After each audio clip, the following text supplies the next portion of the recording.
This is part 2 of episode 61. For those of you, if you are just tuning in right now and you don't know what I'm talking about, go back, search for part 1. That's where I go over the introduction and my works or part of my finished objects. This section is part 2, which is going to be my works in progress. And the reason it's part 2 is because my iPhone doesn't have enough memory to do it all in one go. So my last finished object was the Everything November mitts, which is a great segue into my first work in progress, which is the Pioneer Gloves by Kelly McClure.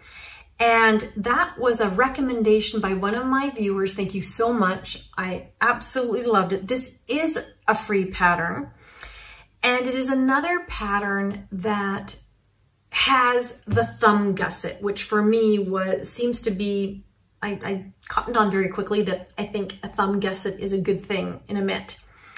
And it's fingerless, so yay. Now, interestingly enough, this pattern requires 2.75 millimeter needles with fingering weight yarn. My Everything November was fingering weight yarn with a 2.25. I like this fabric. So I had a hard time envisioning fingering weight yarn in in a needle size that's 2 sizes larger. I thought, oh gosh, that's gonna be super gapey. And I didn't want that. So I opted, wisely or not, I opted for actually knitting it with the 2.25 millimeter needles. And what I opted to do is do the large size. So this pattern does come in small, medium, and large. And I am doing the large size. So it's a free pattern. So I ended up casting on 60 stitches per mitt. Now I am doing them 2 at a time, but that's not how I started out. I started out just doing 1 at a time. And then when I got to about 2 inches into the armband, the wristband, I then pulled that off, left it aside. This yarn, which I'll talk about in a second, really holds the stitches nicely. So I didn't have to worry about losing any stitches. And then I just recast on and started the second glove, got it to the same spot, and then just fed the needles into the stitches. Bob's your uncle, knitting 2 at a time. So the yarn I'm using is my leftover Ancient Arts Little Nettle Soft fingering weight yarn in the colorway Antique. Now, for my Go-Go Dynamo shawl, I was using 2 balls. And you need 1.5 balls of that for the Go-Go Dynamo shawl. So I was left with these 2. Now, I don't know if you can tell from the camera. But this one is less variegated than this one. This one has much more color than this one. You might be able to see that. I don't know if you can see. Yeah, you can see it there. You can see it. This one has less color than this one. So I didn't want to have 2 gloves totally different. So I'm pulling from the inside of this skein, which happens to have less dye, and I'm using this skein. And so what's happened, they're very similar. This one is still a little bit lighter. You can see it goes from full saturation to a little bit paler. Less noticeable on that side maybe, but you can still see a little less saturation there in terms of color, but they're fingerless mitts. So I'm not gonna die on that hill. But I'm using 2 strands of yarn and knitting 2 at a time using my Xiaogu 2.25 millimeter needles with a very, very long cord, 37-inch cord, I think. I like having all that space. When I'm doing magic loop, I like having all this space so that I'm never worried about, having to fight with my needles. I can have this one drop all the way off and still have lots of space for my hands and my needles. What else can I tell you about these? These ones have a totally different gusset construction than my everyday, or pardon me, my Everything November. See, my Everything November, you can see it goes straight up and then you have this thumb gusset that comes out the side. This one, I hope you can see, but it's a little bit different, but you've got the ribbing and then the ribbing splits and you're increasing all the way through here. You're doing increases. See, you added some increases here and it created a new branch. Now we're doing increases, it's creating a new branch. So you're seeing the gusset increasing off this one section of ribbing. It's such a nice pattern detail. I absolutely love it. So I started these, I cast on yesterday. Did I cast on yesterday? Maybe the day before yesterday. Yeah, I think actually it was. I think I cast these on November 10th. It's now November 12th. I haven't been knitting all day, but it shows you, you know, pretty soon. I've only got, I don't know, probably an inch to do before I put the thumb stitches on hold and then finish. So probably in about 3 more days, I'll have these finished. So maybe conservatively, if you're thinking about gift knitting, if you gave yourself 5 full days for a pair of fingerless mitts, fingering weight 2.25. There are other mitten patterns that will go much faster. For example, the cozy cuffed mitts that were recommended by another viewer, Cozy Cuffed Mitts by Karen Everett. They are a worsted weight fingerless mitt. So I'm going to try those as well. I think they'll go much faster. So if you're thinking about gift knitting, that might be something that you want to consider. But this is work in progress number 1, and I'm absolutely loving them. So there you go. That's work in progress number 1. And it's making a good use of leftover yarn, right? Will match my Go-Go Dynamo shawl. Yay. Work in progress number 2. And this one I'm so glad I picked up again. It sat all year long. So for those of you who don't know, I started a knit along that I have paid no attention to all year long called the Festive Sweater Make Along. It's for crochet, whatever, make along. And it is just a fun make along. If you check out my Ravelry group for the fun of knit with 2 T's, on Ravelry, you can join in. If you started the sweater this year, fill your boots, put a photo in there.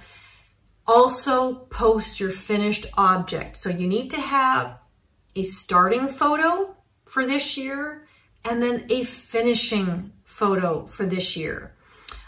So your starting photo can go in the chatter thread and your finished objects photo has to go in the finished objects thread. Because at the end of the year, yes, I'm going to give some prizes for your festive sweater. And the festive sweater was just anything that was festive. The yarn could have had a festive name. The pattern could have had a festive name. The actual the actual pattern could have been festive. In my case, I am doing Ellie of Skeindeer Knits Festive Yoke Sweater. These are not in Christmas colors in any way, shape, or form, but it's the Festive Yoke Sweater, so it counts. And this is just a winter sweater that I have done a snowflake motif, a reindeer motif, and a tree motif. And thank you all for your feedback. Honestly, when I tried on the yoke, I couldn't even fit the plum in. I've got all my colors back there. You can't see them, but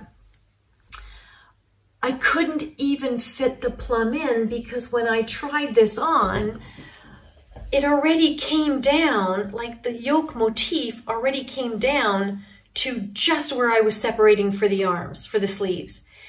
And I didn't want to then have a plum section below where I cut off the sleeves. I could have, but I didn't feel like doing color work on the sleeves. Lazy. lazy, so I'm gonna have to figure out something. I have so much of this yarn left over, and I will talk about it. This is all lichen and lace, 100% Canadian wool in the Heathered Sport collection. And this was her aqua color that I redyed into more of a deep teal. This is the ginger color, which is a beautiful cinnamon, a pure cinnamon color, reddish brown. And this is citron. So these are the colors, and this white is the color snow. The gray is the color smoke. So my master color, or main color, I guess, is the color smoke. Do I have, fluffs. So this is the lichen and lace label. And this is the Heathered Sport, and it is just as beautiful. It's got lots of oil still in it. I can feel it. It's very, honestly, I feel like I could moisturize my hands. So it's got the lanolin in it. Oh, it smells delicious. It absolutely smells delicious. And see this, I've got this little ball. This was a very, very pale, pale, pale aqua blue. And some of the colors were heathered. That's the name, heathered. But were so light in color that when I tried to do color work with them, they just faded into the background. You couldn't really distinguish it because they're heathered. You couldn't distinguish it from the gray. So I had to use more bold colors, and hence it's not really a Christmassy sweater. It's just a winter sweater. But that's also why too much color was not a good option. So thank you all for your suggestions. I'm keeping the color work just to the yoke. I'm not sure I'm going to do anything on the sleeves. I might do a little bit of snow, but that might be it that I do on the cuffs, or I'll do nothing at all. I'm not too sure. But this is her Festive Yoke pullover sweater.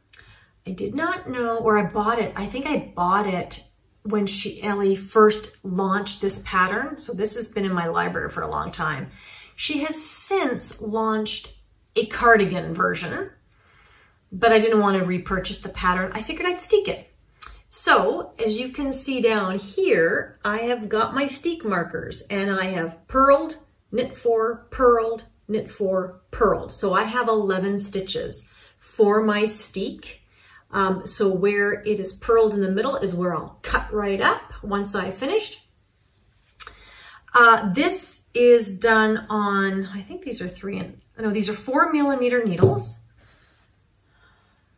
Love my stitch marker from Fox and Pine, I do believe. But these are the motifs I chose. I split for sleeves right at, I do believe, 10 inches. So I measured the yoke to 10 inches and I split for sleeves.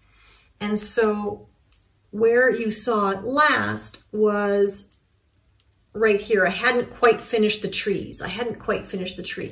So I've knit all of this, split for the sleeves. And when I split for the sleeves, I always add 2 extra stitches onto the cast on, the recommended cast on amount.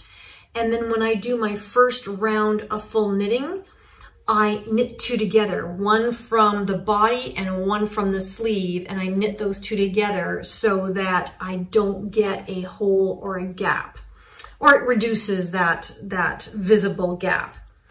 And so now I am in stockinette heaven. Yep, I am just knitting in the round stockinette, which I love. It's just very potato chippy. I am now at the point where I think I'm going to put this on hold and pick up for the sleeves, pick up the stitches on the sleeve and start knitting in the round with my small circular needles and get the sleeves done. I always find it much more doable to do the sleeves first. What I will say is when I do the sleeves on small circular needles, like 9-inch or 10-inch circular needles, I always have to go up a needle size, because for me, which is opposite from some people, so don't take my word for it. You'll have to try it out for yourself. But for me, I need to go up a needle size in order to get the same gauge as when I'm doing knitting in the round regular, in a wider circumference. I guess I just hold those little needles so tight, you know, I'm doing micro movements, and so I'm tighter. So FYI, if that is helpful at all, I hope so. And let me just take a look at my notes, because I just want to make sure there's nothing else that I wanted to tell you about this pattern. We know it's a sport weight yarn. We know that it's, the needle size is 2.75 for the ribbing, and it's 3.75. Oh, it's not 4. Am I doing 4? I think I might have gone up a needle size actually. Yep, I did. The recommended needle size for the body is 3.75. I've gone up to 4 because of the color work. But I also kind of like the fabric, so I am not changing back down. Not changing back down to 3.75, just letting you know. This pattern is actually very versatile. It comes in 10 different sizes, from a 33-inch bust or 83 centimeters to a 62-inch bust or 158 centimeter, which is good. And the sweater itself calls for a 0 to 3 inches of positive ease. I have chosen size 5 because I wanted a little bit more ease than that. This is a cardigan for me, a winter cardigan, so I wanted a bit more ease. So I chose size 5, which is going to give me a 46-inch finished bust, and I'm a 39 now. I was a 40, I'm a 39 now. I hope I'm losing in the right spots. That's all I'll say about that. As always, my stitch count was off. That's what I wanted to say. As always, my stitch count was off. But no problem, I just ended up, and you'll see, if you're looking at the back of my sweater, there's gonna be a motif, a little bit of sketchiness in some of the motifs. I would add or decrease stitches when I got down to the beginning around to make sure that I could finish the actual repeat the way it was. I actually, at one point, somehow, when I was counting where the middle of my sweater was in the front and putting my steek up here when I started, I somehow had to have more stitches on one side than the other, and that carried through all the way down, so that when it came to splitting for sleeves, I actually had to change where my beginning around was. I had to move it over 10 stitches because I had too many stitches on one side, not enough on the other, and I needed to split for sleeves. So don't panic, just move your beginning of row marker. It's not the end of the world. When I'm separating for sleeves, I should also add that what I have found that works really well for me is not to do the same amount of sleeves on the back and the front. You know, they always say, you know, knit 56 stitches, then put 70 stitches for your sleeve on hold, then knit 112, then put 70 stitches on hold, and then knit 56, so that you have 112 in the front. I'm just using these numbers, 112 in the front and 112 in the back. What I tend to do is move 10 stitches from the back to the front, just because my back always tends to have a lot of fabric, and I'll show that in a video, a little pocket video. It tends to have more fabric in the back, and then sometimes I'm struggling to close the buttons in the front. So I always, when I'm doing most sweaters now, I will weight more stitches in the front than the back. Not by much, but 10, 15 stitches seems to work for me. So that's something that if you're finding it's gaping and you got too much fabric in the back, that's something that you could do. That's all I want to say. So the other thing about the yarn itself is this is very interesting yarn because it is very thick and thin. And so, you know, I kind of wonder about it a little bit how it's going to turn out. And so I'm just going to show you two different strands, but this is the same, but this happens within a ball of yarn as well. I don't know if you can see that or not. Can you see that? Can you see that one yarn is thinner than the other yarn? I don't know if you can see that or not. But one yarn is thin and one yarn is thick. And that happens throughout every ball of yarn. It's going thick and thin, which hopefully when I block will sort of all block out, but it kind of makes your stitches look a little bit uneven. I'm okay with that, but just FYI, if you're a perfectionist, Give this yarn a break. It's supposed to be wonderful. I can't wait to block it. This is one of my mom's eggs because I don't have my Swift or my ball winder with me or my cake maker. So I have wound it via my mom's egg method. Check out Christmas 2023 for that. But it works really well because I can pull from the middle, which I love. Anyway, just give the yarn a chance. It looks a little uneven, and I'm hoping when I block it, that will all, because I don't know if you can see that, very uneven stitches, but when it blocks, I hope that that all blocks out. Anyway, loving this whip number 2. Okay, whip number 3, and then I'm gonna have to cut this video and go to part 3 because it's already getting too long. Whip number 3, thank you for all your comments. Whip number 3 is the Aura Vest by Irene Lynn. You are absolutely right, Linda. Don't make more trouble for yourself than you need to. I was thinking about doing, what was it called? A Sari Norland pattern. I can't remember the name of it anymore. That required a more bulky weight, and I was thinking about doing it in DK. And you're all like, no, don't do that. Don't rewrite the pattern. Just do the Aura Vest and look at it. I did that. Look at how beautiful. I'm going to cover my face. Can you see the beautiful stitch definition? So this is the back panel. You start with the back. And then you make, look at how beautiful. Okay, Irene Lynn is just amazing. Look at how beautiful this edging is all the way along. That's a shoulder panel. And then this is towards the underarm. And this is now, I'm starting to increase for the underarm. And I am just at the spot now. Look at the beautiful lace work. Can you see it? And this is going to expand once it's blocked. But I'm now at the point where they're saying, put these stitches on hold and now pick up on the left shoulder. So this is actually gonna be here. And they're saying, pick up on the left shoulder and knit this panel, then pick up on the right shoulder, knit this panel.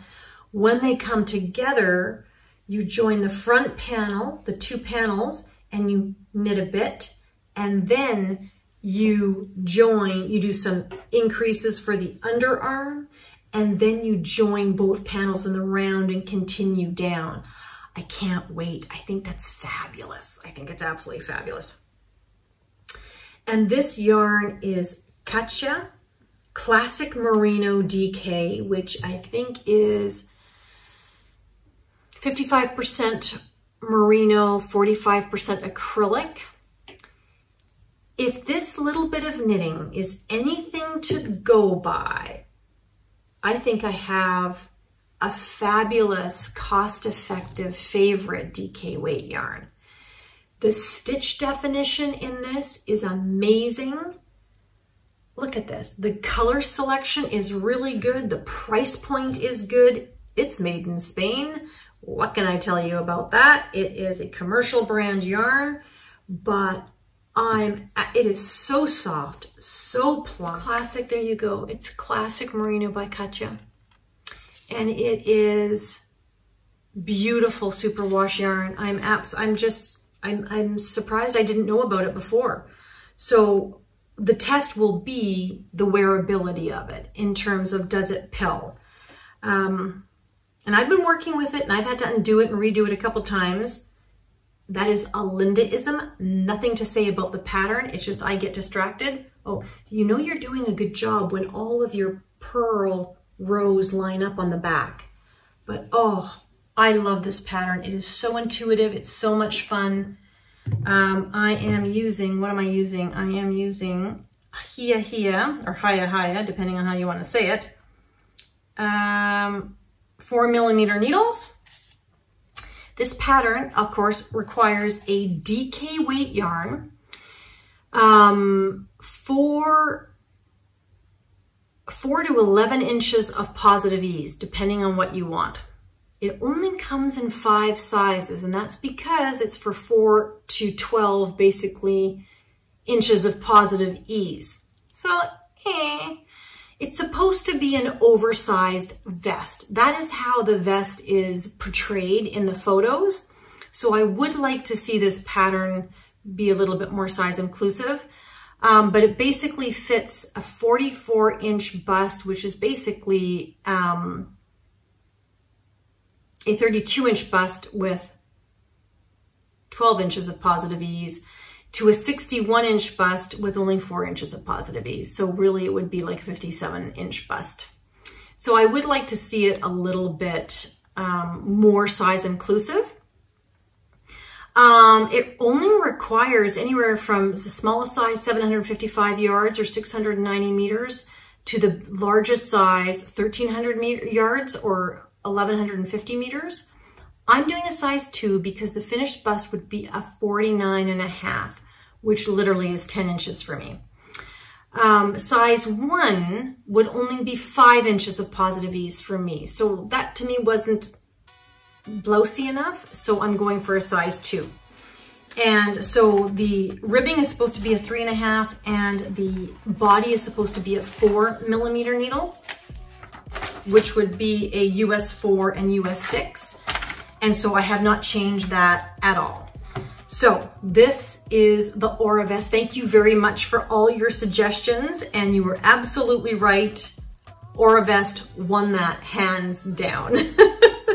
So that is all my works in progress for this episode. Thank goodness. And now I'm going to just sign off here and we're gonna do part 3, have a little bit of chatter. And that'll be part 3, so you can watch that or not watch that, whatever works for you. So if you're gonna sign off here, thank you so much for joining me. I appreciate the time that you spent knitting with me, and I hope I kept you company. For those of you that are gonna tune into the chatter, I'll see you on the flip side.